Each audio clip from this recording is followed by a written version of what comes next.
ఈరోజు దేవుని పిల్లలుగా ఉండి, దేవుని ఎరిగిన వారుగా ఉండి, దేవుని పిల్లలకు జరుగుతున్న అన్యాయ విషయంలో స్పందించకుండా, పేరుకి క్రైస్తవులం అని చెప్పుకుంటూ అయ్యయ్యో క్రైస్తవులకు జరుగుతున్న అన్యాయం ఇదని దాని విషయంలో గళమెత్తకుండా, స్పందించకుండా, పోరాడకుండా, వారికి ఉన్న అవకాశాలను వినియోగించుకొని, వారికి ఉన్న హోదాను వినియోగించుకొని వారి వంతు వారు ఫైట్ చేయకుండా, చేతులు ముడుచుకొని నేను వద్దని చెప్పలేదా, నేను చేయొద్దని చెప్పలేదా, కాదని చెప్పలేదా, అవదని చెప్పలేదా అని వెధవ మాటలు మాట్లాడుకుంటా, చేవజచ్చిన వారే, బాధ్యత లేని వారే, నామకార్థ క్రైస్తవులై యథార్థంగా దేవుని పిల్లలకు అన్యాయం జరుగుతుంటే ఎగతాళి చేసుకుంటా బ్రతుకుతున్నటువంటి అర్భకులు వాళ్ళు ఎట్టి వారైనా సరే వాళ్ళకి వార్నింగ్ వర్తిస్తుంది. ఓ దద్దమ్మా, నువ్వు చేయకపోతే దిక్కుండదా దద్దమ్మా? నువ్వు ఏ స్థానంలో కూర్చున్నా సరే ఆ స్థానానికి న్యాయం ఎప్పుడు జరిగిందో తెలుసా? దేవుని ప్రజలకు నీ ద్వారా కొంతైనా సహాయం దొరికినప్పుడు, న్యాయం జరిగినప్పుడు నువ్వు కూర్చున్న స్థానానికి న్యాయం జరిగింది నానా దద్దమ్మ. దద్దమ్మ నానా, అది జరగనప్పుడు నానా దద్దమ్మ నానా, నువ్వు నీ ఇంటి వారు నశిస్తారు నానా. కానీ దేవుని పిల్లలకు సహాయం లేకుండా పోదు నానా. ఎందుకంటే సంఘము క్రీస్తుది, సంఘము క్రీస్తు శరీరము,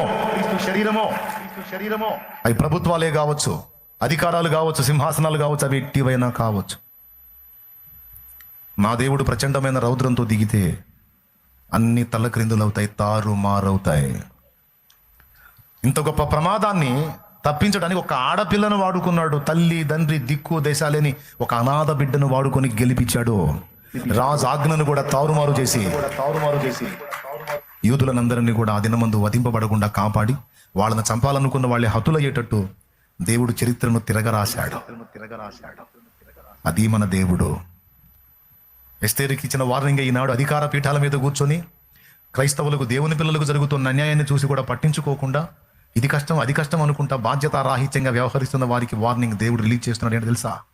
ఈ సమయం ముందు నీ బాధ్యత నీవు నెరవేర్చకుండా నీకు ఇచ్చిన స్థానాన్ని నీ భోగానికి, నీ సుఖానికి, నీ ఆనందానికి, నీ కుటుంబ సంక్షేమానికి మాత్రమే, బ్రతకడానికి మాత్రమే వినియోగించుకొని బ్రతుకుతున్న ఓ అధికారి, నువ్వు ఎవరివైనా సరే దేవుని పిల్లల్ని ఆదుకోవలసిన సమయంలో నువ్వు ఆదుకోకుండా దొంగదాగులు దాగితే, దద్దమ్మలాగా ప్రవర్తిస్తే దేవుని పిల్లలకు దిక్కు లేదనుకొద్దు. నా దేవుడు దిగుతాడు సీన్లోకి, ఏ కార్యమైనా చేస్తాడు. పెద్ద మొనగాళ్ళు అనుకున్న దద్దమ్మలు మీ వల్ల కాంది ఒక అనాథైన ఆడపిల్ల ద్వారా కూడా నా దేవుడు చేయగలుగుతాడు. ఒక అల్పమైన పాత్ర ద్వారా చేయగలుగుతాడు. ఇది సాధ్యం నా దేవునికి. అయితే ఎస్తేరుతో మొద్దకే అన్నమాట, ఈ సమయం కోసమే నువ్వు ఆ పీఠం ఎక్కావేమో, అది నువ్వు అశ్రద్ధ చేస్తే నీవు నీ ఇంటి వారు నశిస్తారు, జాగ్రత్త అనే వార్నింగ్ అందరికీ హెచ్చరిక.